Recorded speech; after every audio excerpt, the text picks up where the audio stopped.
नमस्कार, capital TV देख रहे हैं आप और मैं हूं आपके साथ दिव्या सिंह। ब्रेकिंग नाउ में बड़ी खबर दिल्ली से सामने आ रही है, जहां अरविंद केजरीवाल को झटके पर झटका लगता जा रहा है। एक तरफ अपनी जमानत को लेकर अरविंद केजरीवाल तिहाड़ में चैन से सो नहीं पा रहे हैं, उनकी धड़कनें बढ़ी हुई है। वहीं दूसरी तरफ अब झटके पर झटका और ज्यादा लगता जा रहा है, क्योंकि आज दिल्ली के पूर्व मंत्री और आम आदमी पार्टी के विधायक राजेंद्र पाल ने कांग्रेस का दामन थाम लिया है। वहीं दूसरी तरफ अमानतुल्लाह खान की गिरफ्तारी के विरोध में आम आदमी पार्टी विरोध प्रदर्शन कर रही है। इस खबर पर अधिक जानकारी के लिए मेरे साथ न्यूज रूम से जुड़े हुए हैं कैपिटल टीवी के एग्जीक्यूटिव एडिटर राजीव सर।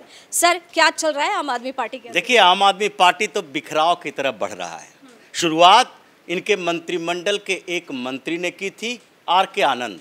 राजकुमार आनंद ने पहले अरविंद केजरीवाल को झापड़ मारकर मंत्रिमंडल से इस्तीफा दिया, आम आदमी पार्टी से इस्तीफा दिया और उसके बाद पहले बीएसपी में गए, अब बीजेपी में शामिल हो गए हैं। ये दूसरा मंत्री है अरविंद केजरीवाल के जेल जाने के बाद जो कि इस्तीफा दिए हैं। इनको हटा दिया गया था। मान लेते हैं ये जो कंट्रोवर्सी हुई थी बौद्ध सम्मेलन के दौरान, उसको लेकर इनको हटाया गया था, मंत्री पद से छीना गया था। लेकिन विधायक तो थे और बड़े नेता रहे हैं, दलित एक्टिविस्ट हैं, दलित नेता माने जाते हैं। हालांकि ये बौद्ध धर्म स्वीकार कर चुके हैं, ऐसी बातें चलती है। लेकिन इन्होंने ऐसे समय पर अरविंद केजरीवाल का साथ छोड़ा जबकि आम आदमी पार्टी इंटरनल फाइट से गुजर रही है, अंतरकलह से गुजर रही है। एक दो नहीं, चार चार गुट आम आदमी पार्टी के अंदर बने हुए हैं।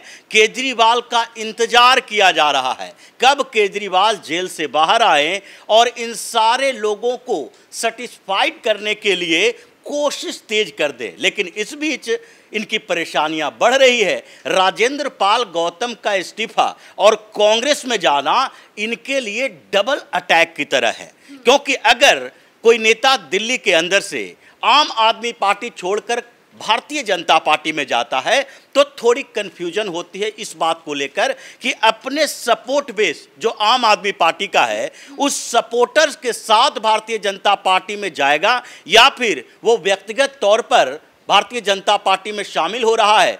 तो उनका वोट बैंक जो है, जो उनके सपोर्टर्स हैं, वो कंफ्यूज रहेंगे कि इतने सालों तक हम जो आम आदमी पार्टी के कैडर रहे, एंटी बीजेपी इनका एजेंडा रहा, तो ऐसे में हम सीधे तौर पर भारतीय जनता पार्टी का सपोर्ट करें या नहीं। लेकिन दिल्ली के अंदर जो सपोर्ट बेस है, जो वोट है, वो आम आदमी पार्टी और कांग्रेस का एक ही है।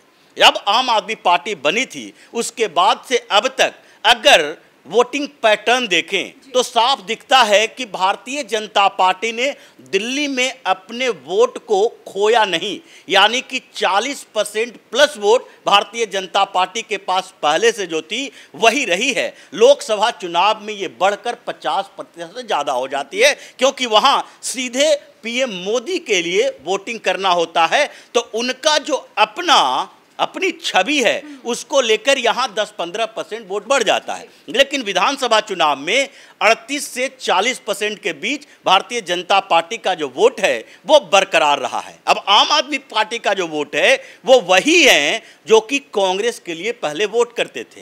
कांग्रेस से इसने वोट छीना है, उन लोगों का सपोर्ट छीना है। और यहाँ पर मुस्लिम जो दिल्ली के अंदर हैं वो भी इस बात के लिए अब कंफ्यूज होने लगे हैं कि क्या केवल आम आदमी पार्टी ही दिल्ली के अंदर उनके लिए विकल्प है या कांग्रेस की तरफ भी जा सकते हैं। इसीलिए अगर आम आदमी पार्टी को छोड़कर कोई नेता कांग्रेस में जा रहा है और वहां पर वो अपना वोट बेस बना रहा है, तो लोगों को, जो उनके सपोर्टर हैं, उनको कन्फ्यूजन इस बात की नहीं होगी कि वो आम आदमी पार्टी को वोट दे रहे हैं या कांग्रेस को वोट दे रहे हैं। लेकिन ये समस्या है कि अगर बाय द वे आम आदमी पार्टी और कांग्रेस में फिर से दिल्ली में गठबंधन होता है तो वैसी स्थिति में कुछ कंफ्यूजन पैदा होगी। और वो जो कि आम आदमी पार्टी के पीछे पीछे चलते थे और जो कांग्रेस को गलियाते थे, वो कंफ्यूज हो जाएंगे कि अब इन दोनों के गठबंधन के बाद हम कैसे अपना आधार बदलें। अब इसके बाद विकल्प भारतीय जनता पार्टी है, उसको सपोर्ट करना पड़ेगा, जैसे कि लोकसभा चुनाव के दौरान हुआ। इन दोनों ने गठबंधन किया, लेकिन इन दोनों पार्टी के कैडर भी इस बात के लिए कंफ्यूज रहे कि हम एक दूसरे के खिलाफ वोट दें या एक दूसरे के समर्थन में वोट दें, और उस कन्फ्यूजन में कुछ लोगों ने भाजपा को सपोर्ट कर दिया और फिर 7 की 7 सीटें भारतीय जनता पार्टी के पास चली आई। यही स्थिति अब आगे आने वाले विधानसभा चुनाव में है, क्योंकि आम आदमी पार्टी में जो चल रहा है, अभी मनीष सिसोदिया बाहर हैं तो वो मीटिंग कर रहे हैं, वो इधर उधर की मीटिंग तो कर रहे हैं, लेकिन इस बात के लिए लगभग उन्होंने बता दिया है कि अभी चुनाव हो तो आम आदमी पार्टी को बड़ी जीत मिल सकती है। अभी चुनाव हो मतलब अभी अगर मनीष सिसोदिया के नेतृत्व में चुनाव हो, केजरीवाल जेल के अंदर रहें, तो हम लोग थोड़ा विक्टिम कार्ड खेल सकते हैं। और नेतृत्व किसकी होगी? सिसोदिया की होगी, क्योंकि वो जेल से बाहर हैं। तो ये सिसोदिया गुट का अपना प्रेशर पॉलिटिक्स है, वो नहीं चाहते कि अरविंद केजरीवाल जेल से बाहर आए। इसलिए उसके अलावा जो अरविंद केजरीवाल का अपना निजी लोग हैं, दिलीप पांडे जैसे लोग हैं, दुर्गेश पाठक जैसे लोग हैं, ये सारे जो हैं वो अरविंद केजरीवाल के बिल्कुल नज़दीकी लोग माने जाते हैं। वो अपने तरीके से पॉलिटिक्स कर रहे हैं कि कम से कम आम आदमी पार्टी के कार्यकर्ताओं, नेताओं में इस बात के लिए दबाव बना रहे कि अंतिम फैसला तो अरविंद केजरीवाल ही लेंगे। जैसे दिल्ली के अलावा ये जो हरियाणा में अभी अलायंस की बात चल रही है कांग्रेस के साथ, उसमें भी ये लोग करें अरविंद केजरीवाल अंतिम फैसला लेंगे। संजय सिंह गए थे मिलने के लिए, मिलने नहीं दिया गया तो भागकर चले आए। हाई कोर्ट गए हैं, हाई कोर्ट से क्या जवाब मिलेगा ये तो पता चल गया, क्योंकि इससे पहले ही हाई कोर्ट ने संदीप पाठक के न मिलने देने के लिए तिहाड़ प्रशासन के उस आदेश का समर्थन कर दिया। तो अब संजय सिंह का भी यही हाल होगा। अरविंद केजरीवाल का बेल लटकता दिख रहा है, क्योंकि टेक्निकल पॉइंट वहां छेड़ दिया गया कि अरविंद केजरीवाल सीबीआई के मामले में सुप्रीम कोर्ट में एक पिटीशन जो लेकर आए हैं, वो तो सीबीआई के अरेस्ट को लीगल या इलीगल ठहराना है, लेकिन दूसरा इन्होंने डायरेक्ट एक पिटीशन दायर कर दिया बेल के लिए। तो जमानत के लिए इनको फिर से ट्रायल कोर्ट से होता हुआ, हाई कोर्ट होता हुआ सुप्रीम कोर्ट आना चाहिए। अगर ऐसे नहीं होगा तो ये तो ह्यूमिलिएशन है हाई कोर्ट का। हाई कोर्ट में बैठे जज ये समझेंगे कि जब हमें बाईपास ही कर दिया जाता है तो हमारी जरूरत क्या है।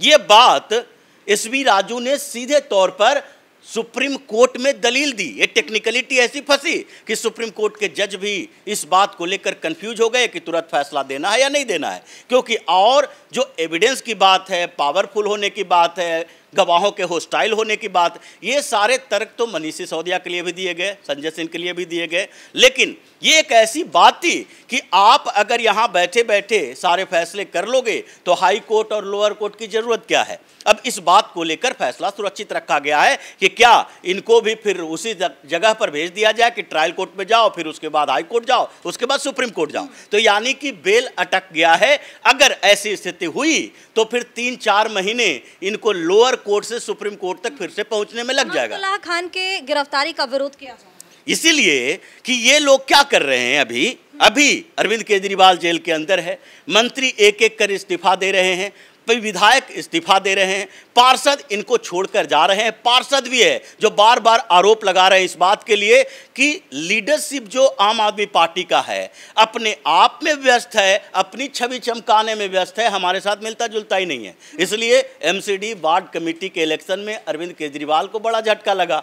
12 वार्ड कमेटी में से 7 वार्ड कमेटी है जो भारतीय जनता पार्टी के पास आ गई, 5 ही इनके पास बची। ये चुनाव टलवाने की कोशिश कर रहे थे, वो भी फेल हो गया। तो 1-2 नहीं, ये कई परेशानियां हैं। उसमें अब इन्होंने क्या किया, अरविंद केजरीवाल के लिए प्रदर्शन करना था, प्रदर्शन कर रहे हैं किसके लिए? अमानतुल्लाह खान के लिए। इनको ये दिखाना है कि अगर एक मुस्लिम नेता गिरफ्तार हुआ है तो आम आदमी पार्टी को ये जरूरी है कि उसके समर्थन में आए, ताकि दिल्ली का मुसलमान ये न समझने लगे कि अब आम आदमी पार्टी हमारे लिए खड़ी नहीं है। हम अब ये विकल्प देख सकते हैं कि आम आदमी पार्टी के बदले कांग्रेस की तरफ भी जाएं। अगर कांग्रेस की तरफ जाते हैं तो इसका मतलब है कि कांग्रेस जो अभी 4-5% वोट ला पाती है विधानसभा चुनाव में, अगर कांग्रेस ने 15% से ऊपर वोट ले लिया दिल्ली के अंदर तो आम आदमी पार्टी की सीटें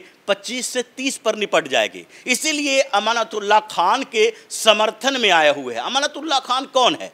एक 4 सीटेड गैंगस्टर जो जब कांग्रेस में था, दूसरी पार्टियों में था, तो यही लोग हैं जो चिल्ला चिल्ला कर कहते थे नहीं भाई ये तो गैंगस्टर को रखे हुए है। ये उसके बाद जब ये पॉलिटिक्स में आया, फिर धीरे धीरे ये पॉलिटिशियन बन गया। वक्फ बोर्ड संपत्ति का मामला है जिस पर अकेले एक कब्जा करके बैठा है। इन्हीं के लोगों ने इसके खिलाफ कंप्लेन किया है कि देखिए वक्फ बोर्ड में नियुक्तियां होती है, पैसा खाकर नियुक्ति कर लेता है, आपस में मिलजुल कर ये प्रॉपर्टी की दलाली करता है। तो इसमें ईडी ने गिरफ्तार किया। अब आप ऐसे व्यक्ति के लिए प्रदर्शन करने जाओगे तो पिटाई कुटाई ही होगी। इसलिए पुलिस ने भी ये मान लिया है कि इन लोगों को एक ही इलाज चाहिए, प्रदर्शन करने के लिए आए। अगर प्रदर्शन में शांतिपूर्ण तरीका अपनाएंगे तो ठीक, अगर इन्होंने हंगामा किया तो जमकर कुटाई करो, तभी ये घरों में जाकर फिर कुछ दिन के लिए शांत रहेंगे। क्योंकि जिस तरीके से इन लोगों ने कोर्ट को अपना घर बना लिया है, हर दूसरे दिन पहुंच जाते हैं एक एक मुकदमा लेकर, छोटी छोटी बातों के लिए हाई कोर्ट पहुंच जाते हैं, जेल में मिलने नहीं दिया हाई कोर्ट चले जाओ, चार चार नेता हाई कोर्ट में गए हुए हैं, छोटे से एक दिक्कत हो गई उसमें हाई कोर्ट में चले जाओ, सुप्रीम कोर्ट में चले जाओ। ये शराब घोटाले में 100 से ज़्यादा पिटीशन इसलिए दिया कि इन्फॉर्मेशन नहीं मिल रहा, हमारे पास डॉक्यूमेंट्स नहीं है, हम वेरीफाई नहीं कर पा रहे हैं। ये सारे जो कोर्ट में कर रहे हैं अब दिल्ली की सड़कों पर करने की कोशिश करेंगे क्योंकि विधानसभा चुनाव आने वाला है। तो ये जो इसका तरीका है, ये तरीके अब खत्म होने वाले हैं क्योंकि दिल्ली पुलिस ने ठान लिया है आम आदमी पार्टी का प्रदर्शन में पुख्ता व्यवस्था करो, इनको बदतमीजी नहीं करने दो। अब इनके साथ समस्या ये हो रही है कि एक एक नेता पार्टी छोड़कर जा रहे हैं। अब पार्टी छोड़कर जा रहे हैं तो पार्टी के अलावा अरविंद केजरीवाल पर आरोप लगाएंगे, जैसे कि वो भी एक दलित नेता थे RK आनंद, राजकुमार आनंद भी ये राजेंद्र पाल गौतम के इस्तीफे के बाद ही मंत्री बनाए गए थे क्योंकि वो भी एक दलित नेता थे। उन्होंने भी पार्टी छोड़ी और कहा कि ये आम आदमी पार्टी और अरविंद केजरीवाल है, घोटालोबाज पार्टी है, हम जनता को मुंह दिखाने के लायक नहीं रहे, हम इस पार्टी में नहीं रहेंगे। दलितों के साथ इसने अन्याय किया। अब राजेंद्र पाल गौतम ये भी दलित एक्टिविस्ट हैं, दलित नेता हैं, ये भी कांग्रेस में जाएंगे, आम आदमी पार्टी के ऊपर आरोप लगाएंगे, अरविंद केजरीवाल के ऊपर आरोप लगाएंगे। तो इनके निकट सहयोगी जब मीडिया में आकर इनके खिलाफ पोल खोलना शुरू करेंगे तो फिर आम आदमी पार्टी के लिए जवाब देना मुश्किल हो जाएगा। इसलिए केजरीवाल चारों तरफ से ऐसे घिरा है कि जेल में बैठा हुआ वो तड़पेगा, फड़फड़ाएगा, लेकिन कर कुछ नहीं पाएगा। जी बहुत बहुत धन्यवाद से तमाम जानकारी के लिए। तो दिल्ली के पूर्व मंत्री और आम आदमी पार्टी के विधायक राजेंद्र पाल ने आज कांग्रेस का दामन थाम लिया है और ये केजरीवाल के लिए एक बहुत बड़ा झटका माना जा रहा है क्योंकि खुद तिहाड़ जेल में बंद केजरीवाल परेशान है। अपनी जमानत को लेकर जो आस लगाए हुए हैं केजरीवाल, बार बार सुप्रीम कोर्ट का रुख करते हैं, उसके बावजूद भी निराशा ही हाथ लग रही है। फिलहाल जो उनका जमानत पे फैसला है वो सुरक्षित रख लिया गया है, आगे आएगा 10 सितंबर को ये फैसला सामने आना है। लेकिन उससे पहले जिस तरीके से केजरीवाल की मुश्किलें बढ़ रही हैं, जिस तरीके से पार्टी में तोड़फोड़ देखने को मिल रही है, लगातार एक के बाद एक नेता साथ छोड़ते जा रहे हैं, ऐसे में आम आदमी पार्टी की मुश्किलें बढ़ती जा रही हैं। इस खबर में फिलहाल के लिए इतना ही। देखते रहिए कैपिटल टीवी। नमस्कार।